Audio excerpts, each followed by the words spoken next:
दोस्तों, साक्षात दंडवत प्रणाम महिलाओं को नहीं करना चाहिए। साक्षात दंडवत प्रणाम की बात करें, उसके मतलब की बात करें तो क्या होता है, आपने देखा होगा एक प्रणाम करने का पोज है जिसमें लोग लेट करके प्रणाम करते हैं, दोनों हाथ ऐसे करके आगे होता है। ऐसा क्यों नहीं महिलाओं को करना चाहिए? क्योंकि उनके भार से, उनके भार को जब वो लेटेंगी, लेट के प्रणाम करेंगी तो उनके भार को पृथ्वी सह नहीं पाएगी और पृथ्वी कोलैप्स हो सकती है। उसी प्रकार से हमें बिस्किट नहीं खाना चाहिए, क्योंकि बिस्किट दो शब्दों से मिलकर के बना है, बिस प्लस किट, विष प्लस किट। अब ये जो है, विष का मतलब जहर होता है, इसलिए आप जो कोई भी बिस्किट खा रहे हो तो मतलब क्या, इसका मायने क्या रखता है कि आप जहर खा रहे हो। दोस्तों, ये मेरा कहना नहीं है, ये कहना है हमारे इंडिया में फेमस हुए कुछ बाबाओं का। दोस्तों, यूं तो भारत की संस्कृति अध्यात्म की वजह से जानी जाती है, लेकिन इस टाइप के कुछ कॉमेडियन, ठीक है, जिन्होंने बाबालॉजी बना करके रखी है, इनकी अपना एक इनका डोमेन है, अपना एक सब्जेक्ट एरिया है, उस डोमेन में ये क्या करते हैं, बाबालॉजिक्स लगाते हैं और इस टाइप की बात करते हैं। हम लोग अभी आसाराम बापू के परिप्रेक्ष्य में बात नहीं करेंगे, हम लोग राम रहीम के बारे में बात नहीं करेंगे, हम लोग बेसिक इन कॉमेडी की बात यहां पर कर रहे हैं। अब ये कॉमेडी जब तक है तब तक तो ठीक है कि भाई कपिल शर्मा का एक ऑल्टरनेटिव हमें दिख गया, लेकिन यहां पर क्या होता है, जब एक कॉमेडी ट्रेजेडी में बदलती है तो हमें बहुत ही ज्यादा दुख होता है। दोस्तों, इनका जो कहना था तो कहना था, हजारों की भीड़ है, लाखों की भीड़ है, करोड़ों की इनकी फॉलोइंग है। ये लोग ऐसे लोग हैं कि एक बार अगर ये कह दें कि इस जगह पर ये आ रहे हैं तो हुजूम उमड़ करके आ जाता है, ठीक है। डिवाइन फिगर अपने आप को मानते हैं, कैरिस्मेटिक फिगर अपने आप को मानते हैं। अब यहां पर दोस्तों कहने और सुनने की बात कुछ नहीं रही है। कल क्या हुआ है, हाथरस में क्या हुआ है, इसी तरह की कॉमेडी एक ट्रेजेडी में बदल गई है, जिसके वजह से 124 लोगों की जान चली गई है, जिसमें मेजरली महिलाएं और बच्चे शामिल हैं। तो दोस्तों, ये हुआ क्या, तो हाथरस में हाहाकार मचा। हाथरस में हाहाकार कहने का क्या मतलब है, वहां पर क्या हुआ था कि एक संत हैं, एक बाबा हैं, ठीक है, उनके आशीर्वाद के लिए, उनके सत्संग को सुनने के लिए लोग पहुंचे हुए थे वहां पर। बाबा जब जाने लगे तो बाबा के पैर को छूने के लिए पूरी भीड़ उमड़ पड़ी। उस भीड़ के वजह से क्या हुआ, वहां पर जहां पर से बाबा का एग्जिट था, उस एग्जिट में वो जो जमीन थी वो पक्की जमीन नहीं थी, है ना, वो पक्की जमीन नहीं थी। जब हुजूम उस जमीन पे जाने लगा तो वो जो जमीन है, वो जो लैंड है, वो टूट गया, जिसके वजह से क्या हुआ, लोग अपना बैलेंस नहीं बना पाए और लोग गिर गए। और इसी बीच क्या होता है, हफड़ा तफड़ी मच जाती है, जिससे उस गिरे हुए जगह पे जो एक बार आदमी वहां पर गिर चुका है उसके ऊपर लोग चढ़ने लगते हैं, और इसी तरीके से वहां पर भगदड़ मच जाती है, और उस भगदड़ में 124 लोगों की जान चली जाती है, संख्या बढ़ रही है, घायल तो और हैं। अब देखो, सरकार का यह कहना है कि भाई हम लोग क्या करेंगे, मृतकों को 2 लाख रुपए देने की घोषणा मोदी गवर्नमेंट के द्वारा की गई है।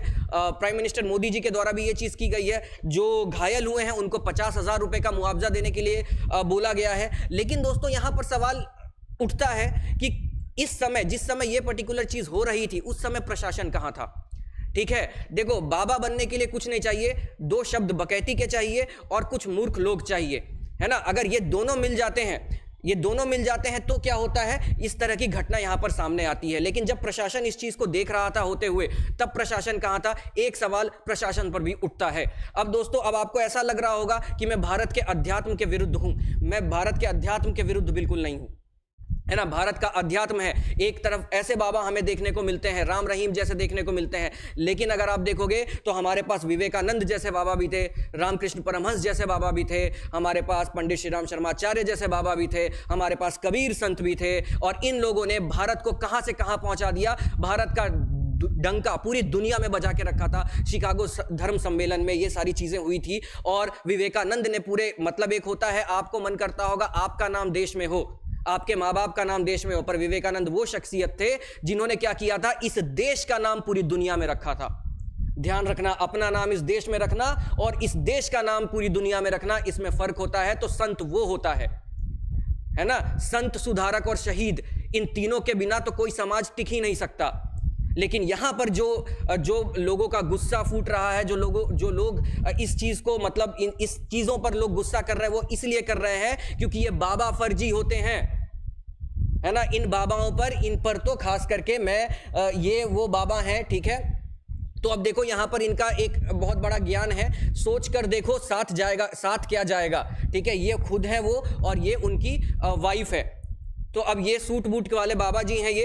अब देखो यहां पर क्या होता है, यहां पर भारत का अध्यात्म नहीं सामने आ पाता। क्यों नहीं आ पाता? क्योंकि जो लोग, जो महिलाएं, जो बच्चे वहां पर गए, वो क्या सीखे इनसे? अगर कुछ सीख रहे होते तो आज ये घटना नहीं घटती। लॉ एंड ऑर्डर का पालन करना इन्होंने ये नहीं सिखा पाए अपने शिष्यों को। तो ये उससे, अध्यात्म तो उससे कई गुना बड़ी चीज है, ठीक है। ये काफी भ्रांतियां चलती है। एक मैं अपना पर्सनल किस्सा सुनाता हूं।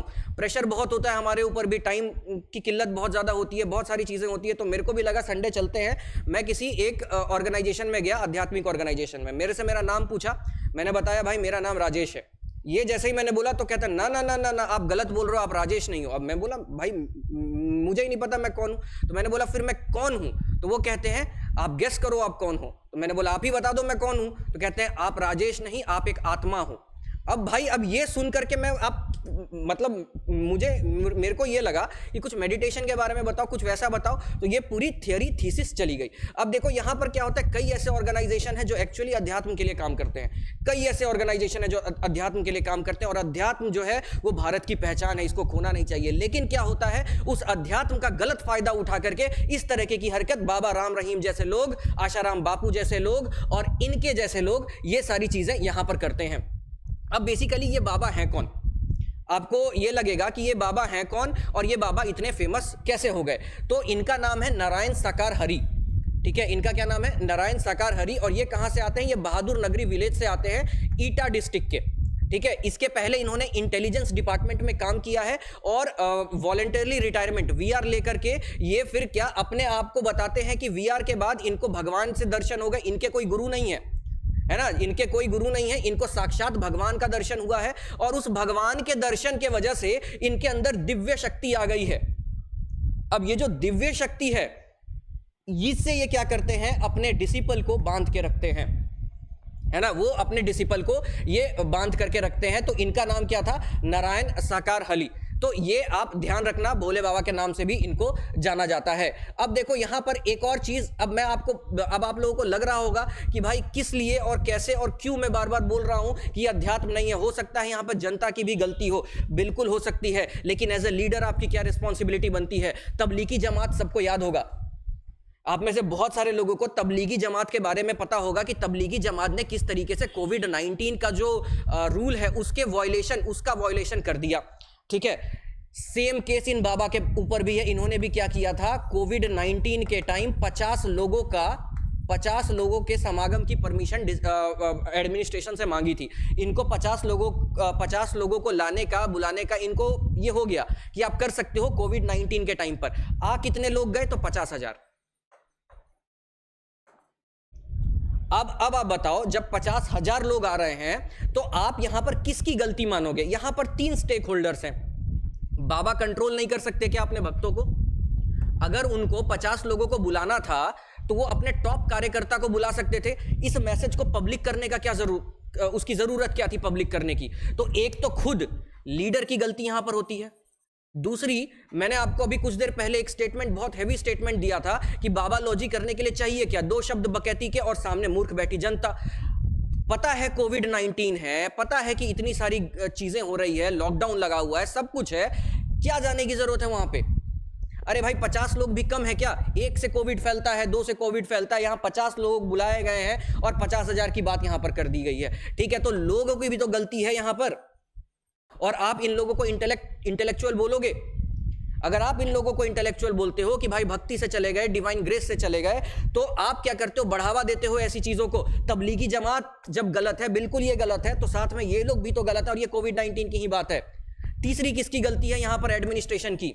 एडमिनिस्ट्रेशन इस समागम को रोक सकता था, एडमिनिस्ट्रेशन हाथरस वाले कांड को भी रोक सकता था। क्यों? वो देख 1 लाख की परमिशन थी, 1 लाख से ज्यादा लोग थे। जैसे ही उनको पता लगा कि भाई क्योस हो सकता है, क्योटिक चीजें हो सकती है, सिस्टम उतना नहीं है, तो भाई बाहर करते लोगों को, समागम बीच में ही तोड़ते, नहीं टूटा, है ना। तो यहां पर 3 स्टेक होल्डर हैं और यहां पर तीनों की गलती है। अब देखो ये पहली बार नहीं हुआ है, ठीक है। आप जब से ये न्यूज हुई होगी तब से आप स्टैम्पेड सुनते होगे, शब्द सुनते होगे। स्टैम्पेड कुछ नहीं है, स्टैम्पेड का मतलब भगदड़ होता है, ठीक है। तो अब ये भगदड़, ये पहली नई भगदड़ नहीं है, ये नया भगदड़ नहीं है। यहां पर देखो क्या होता है, पॉपुलर हिंदू श्राइन में 12 लोगों की मौत हो गई है। किस वजह से? यहां पर पॉपुलर हिंदू श्राइन में, तो वो सिमिलर उसी चीज में हुआ कि वो हिंदू श्राइन में माता वैष्णो देवी को वो रेस्पेक्ट देने के लिए गए थे, क्योस हो गया, क्राउड भगदड़ मच गई और वहां पर भी जाने चली गई। फिर यहां पर क्या होता है, ब्रिज जो है वो क्या होता है, एक फेस्टिवल के दौरान कोलैप्स हो जाता है, 115 लोग मारे जाते हैं उसमें। अब ये भी किससे रिलेटेड है? तो ये भी रिलीजन से रिलेटेड। देखो नवरात्रि फेस्टिवल के टाइम पर ये चीजें हुई है। यहाँ पर फिर से जोधपुर में 200 लोगों की मौत होती है, कहां पर? एक क्राउडेड टेंपल में। यहाँ पर 145 लोग फिर मारे जाते हैं यहाँ पर लैंडस्लाइड से। अगर यहाँ पर तो मैं आपको वो वीडियो नहीं दिखा सकता हूं, एक बाबा है, नाम नहीं लूंगा, उन्होंने ये बोला है कि अच्छा हुआ इनकी आत्मा को मुक्ति मिल गई है। ये अभी की बात नहीं है, एक और ऐसा हुआ था 2008 के आसपास हुआ था, तो ये वीडियो बाद में हटा दिया गया। तो आत्मा को मुक्ति मिल गई है। क्यों मिल गई है भाई? क्योंकि भगवान के आश्रम, मतलब गॉड के श्राइन में इनकी मृत्यु हुई है। ये कहां तक सही है दोस्तों? इन सब चीजों को से हमें बचना होगा। हमें क्यों बचना होगा? बिकॉज वी आर एजुकेटेड, है ना। हमें अध्यात्म के बीच में और पाखंड के बीच में अंतर समझना होगा।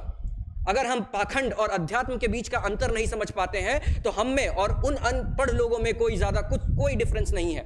और ऐसे बाबा को यहां पर शक्ति कैसे प्रदान होती है? तो आप इस स्लाइड में देखो, सीएम अखिलेश यादव यहां पर आए हुए हैं। ये उस टाइम के चीफ मिनिस्टर थे, और नहीं भी थे तो भाई ये बहुत जाने माने पॉलिटिशियन हैं, उस टाइम के ये सीएम थे, ठीक है। तो यहां पर क्या होता है कि ये जो बेसिक जो सारी चीजें आपको यहां पर देखने को मिलती है, वो क्या करती है? इन सब लोगों को, इन सब बाबाओं को स्ट्रेंथन करती है। अब दूसरी बात हमें देखना होगा, हमें अपने आप को इन सब से ऊपर उठाना पड़ेगा। क्रिकेट की बात करते हैं, अभी वर्ल्ड कप हुआ, पूरी जगह पे मतलब ऐसा हो गया जैसे कि मान लो क्रिकेट नहीं, वो भगवान का वो हो रहा है भाई। अब फिर मेरे को बोलोगे कि यार देशद्रोह की बातें कर रहा है। अरे विराट कोहली ने, रोहित शर्मा ने, उनकी इज्जत की जानी चाहिए। क्यों? क्योंकि भाई वो बहुत मेहनत से वहां पहुंचे हैं। लेकिन आप क्यों खुश होते हो? क्या आपने उतनी मेहनत कर ली? क्या आपके पास उतना पैसा है? क्या आपके पास उतनी फेम है? नहीं है ना। फिर आप बोलोगे स्पोर्ट्समैनशिप, एक स्पोर्ट्समैनशिप भी तो होता है। तो आप में से कितने लोगों को पता है कि भारत की टीम फुटबॉल में कतर से हार गई, और कतर से वो हारी नहीं थी, चीटिंग करके हराया गया है उनको। साफ साफ चीटिंग हो रहा है ना, साफ साफ। बॉल तो फाउल था, अंपायर ने फाउल नहीं दिया और कतर की टीम जीत गई, जीतना भारत को था। तो आपका तब का स्पोर्ट्समैनशिप स्पिरिट कहां चला गया? ये स्पोर्ट्समैनशिप स्पिरिट बस क्रिकेट तक ही क्यों लिमिटेड है? रीजन ये है, कलेक्टिव कंसाइंस होना चाहिए, बिल्कुल होना चाहिए, लेकिन इस लेवल पर नहीं होना चाहिए कि सब कुछ क्रिकेट है, सब कुछ बाबालोजी है और सब कुछ बॉलीवुड के सितारे हैं। बिल्कुल होना चाहिए। हम लोग किसी भी कॉम्पिटिटिव एग्जाम की तैयारी करते हैं, यूपीएससी की तैयारी करते हैं, सोचो कितना डिफिकल्ट है ना, कितना डिफिकल्ट है। वैकेंसीज कितनी कम होती है और इतना मेहनत के बाद वहां पर होता है। इनके लिए तो वैकेंसीज और कम है, पूरे देश में से 12 को चुनना है, वो भी हर साल होता नहीं है। आप समझ रहे हो ना, वो और ज्यादा कठिन है, मानता हूं। अब आप उस मेहनत की इज्जत करो और उससे इंस्पिरेशन लेके खुद भी मेहनत करो, ये नहीं कि उन्हीं को भगवान बना दिया, है ना। तो आशा करता हूं आज का ये वीडियो आपको अच्छा लगा होगा, ठीक है। आप अपने ओपिनियन को कमेंट बॉक्स में लिख सकते हैं, और अब तक बने रहने के लिए धन्यवाद।